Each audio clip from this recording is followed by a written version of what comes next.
bayan, siyempre, unang nakilala ang aktor na ito sa ilang supporting roles sa films tulad ng family drama na Instant Daddy, na daddy nyo rin yata. Charing. At ang 2023 MMF entry ng Penduko, ngayon, mas naging kilala siya sa kanyang breakout role bilang si Yuni Hanamichi nang ang mumya ng Section E at nagbukas ang show sa ilang opportunities para sa kanya, including becoming the first Filipino ambassador of Korean skincare brand The Lab by Blanc Zoo at ang pag-release ng kanyang sariling fragrance line with Viva Beauty na Beat Perfume. Kaya naman now, on June,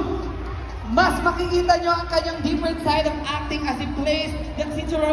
titular role of the upcoming series, Seducing Drake Palma. Kaya naman, ladies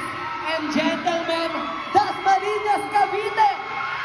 ihanda nyo ang sarili nyo dahil eto na with his rendition